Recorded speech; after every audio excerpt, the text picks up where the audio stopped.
Sorry, the dog bumped the table. I got to get a new table. Hi, I'm Kris. Welcome back. This was requested. This is Indian Portuguese War for GOA. I don't know. Oh, nope, there it is. I was about to make up something. Goats or asparagus. That's what the war was about. It's goats or asparagus. It was one of them. Okay, so before we get started, you can click that. You can click clack that. And then if you want to sponsor a video, you click clack clap that right there and throw money and then request a video. Okay? There we go. Video. In December 1961, India annexed the Portuguese Indian territories of Goa, Daman and Diu after a short war with Portugal. The ratio of forces was more than 1 to 10 in favor of the Indians, and after 2 days of conflict, the Portuguese decided to surrender to avoid unnecessary losses.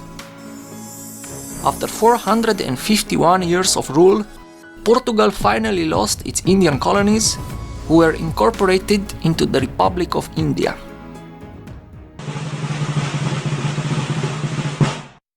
The Portuguese state of India was founded in 1505 as a viceroyalty of the Kingdom of Portugal, 6 years after the discovery of a sea route between Portugal and India by Vasco da Gama. Afonso de Albuquerque captured the city of Goa in 1510, becoming the second European to conquer land in India since Alexander the Great. After 1510, the capital of the Portuguese viceroyalty was moved to Goa. Until the 18th century, the Portuguese governor of Goa had authority over the Portuguese possessions in the Indian Ocean from South Africa to Southeast Asia. In 1752, Portuguese Mozambique had its own separate government, and in 1844, the Portuguese government of India ceased to administer the territory of Macau, Solor, and Portuguese Timor, and its authority was limited to the colonial possessions of the Malabar coast of India. After India's independence from the British Empire in August 1947, Portugal continued to hold a handful of exclaves on the Indian subcontinent. The districts of Goa, Daman and Diu, and Dadra and Nagar Haveli, collectively known as the Estado da Índia. Goa, Daman and Diu covered an area of around 4,000 square kilometers and held a population of 640,000. On the 27th of February 1950, the government of India asked the Portuguese government to open negotiations about the future of Portuguese colonies in India. Portugal asserted that its territory on the Indian subcontinent was not a colony but part of metropolitan Portugal, and hence its transfer was non-negotiable, and that India had no rights to this territory because the Republic of India did not exist at the time when Goa came under Portuguese rule. When the Portuguese government refused to respond to subsequent memorandums in this regard, the Indian government on the 11th of June 1953 withdrew its diplomatic mission from Lisbon. By 1954, the Republic of India instituted visa restrictions on travel from Goa to India, which paralyzed transport between Goa and other exclaves like Daman, Diu, Dadra and Nagar Haveli. Between the 22nd of July and the 2nd of August 1954, armed activists attacked and forced the surrender of Portuguese forces stationed in Dadra and Nagar Haveli. From 1954, the Satyagrahis, or peaceful protesters against Portuguese rule, outside Goa and Daman's borders were violently suppressed through brute force. Many internal revolts were quelled by the use of force, and leaders extrajudicially murdered or jailed. As a result, India broke off diplomatic relations with Portugal, closed its consulate general in Panjim, and demanded that Salazar regime should close its delegation in New Delhi. India also imposed an economic embargo against the territories of Portuguese Goa.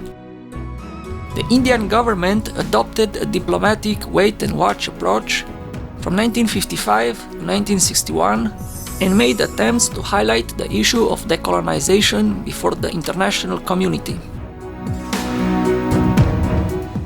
On the 24th of November 1961, Sabarmati, a passenger boat passing between the Indian port of Kochi and the Portuguese-held island of Angidiv, was fired upon by Portuguese ground troops, resulting in the death of a passenger and injuries to the chief engineer. The action was precipitated by Portuguese fears that the boat carried a military landing party intent on storming the island. Shouldn't you wait to see if that's even what they're going to try to do? And that's a stupid question on my part. I'm just asking. Incidents lent themselves to fostering widespread public support in India for military action in Goa. Indian Prime Minister Jawaharlal Nehru stated to the press, "Continuance of Goa under Portuguese rule is an impossibility." The Indians prepared 45,000 soldiers and planned to launch simultaneous operations against Goa, Daman and Diu. Goa was defended by only 3,500 soldiers, but Salazar sent a message to Governor General Manuel Antonio Vassalo e Silva in which he ordered the Portuguese forces in Goa to fight to the last man. Salazar asked Vassalo e Silva to hold out for at least 8 days, within which time he hoped to gather international support against the Indian invasion. Vassalo e Silva disobeyed Salazar to avoid the unnecessary loss of human lives and surrendered the day after the Indian invasion. Hostilities in Goa began at 9:45 a.m. on the 17th of December 1961 when a unit of Indian troops attacked and occupied the town of Molinguem in the northeast. Wanting to avoid escalation, the Portuguese High Command denied engagement and clearance for counteraction, restricting options for their ground troops.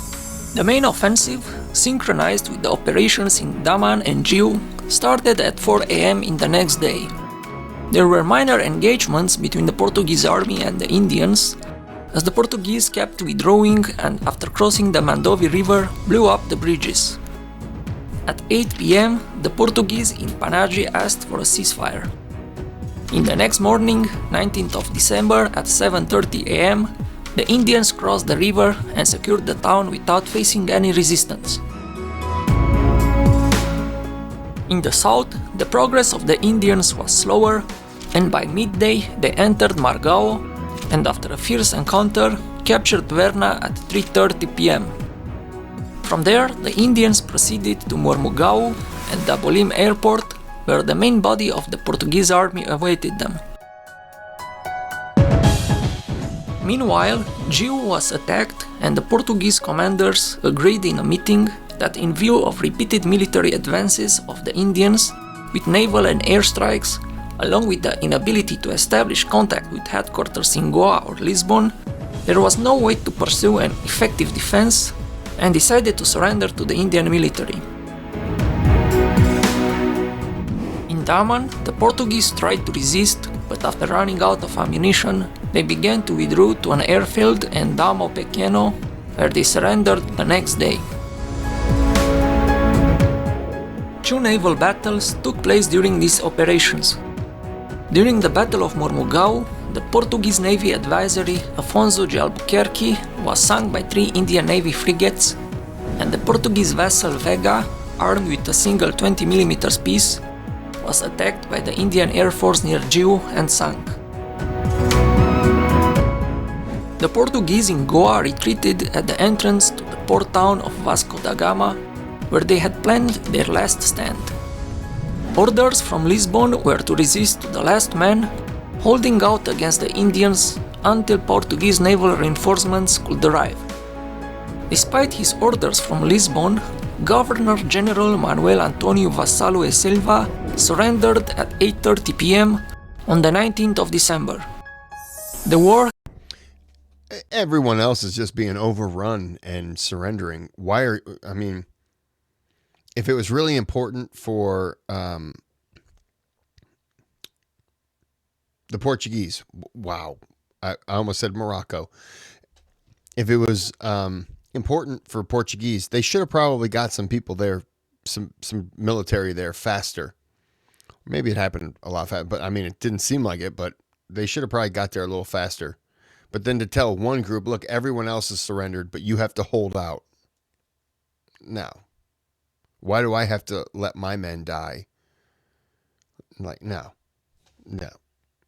Had lasted 2 days and had cost 22 Indian and 30 Portuguese lives. When they received news of the fall of Goa, the Portuguese government formally severed all diplomatic links with India and refused to recognize the incorporation of the seized territories into the Indian Republic. The Portuguese prisoners were released in the spring of 1962, but they were considered deserters and traitors by the Salazar regime. Following the end of Portuguese rule in 1961, Goa was placed under military administration, which was replaced on the 8th of June 1962 by civilian government. Portugal remained hostile to India until the Carnation Revolution in 1974, and on the 31st of December 1974, finally a treaty was signed between India and Portugal, with the Portuguese recognizing full sovereignty of India over Goa, Daman, Diu, Dadra and Nagar Haveli. Were the Portuguese soldiers who were released, were they ever welcomed back then? Because it said they were traitors and everything. Like, that's not fair. Were they ever welcomed back? Or were they kind of... Or was that, were they, when they came back, is that how they were treated? They were just treated terribly. So they would have had to wait. If this was in 61, so they would have had to wait another, 14 years from this agreement? My apologies. Portugal, with the Portuguese recognizing full... Yeah. So they could have possibly had to, well, they were released in 63. But still, 11 years you have to wait or to be treated like garbage at home. Or maybe the people didn't treat them that way. It was just, that's what I'm sure some people did. But until you're in that position where you're being overrun, like, no, just some people who don't fight are the ones, well, you should have. Yeah, well, you weren't there. So you should shut up. All right. That was interesting. I'm going to end this here. I don't really have anything to add. So until next time, have a good day. Have a good night.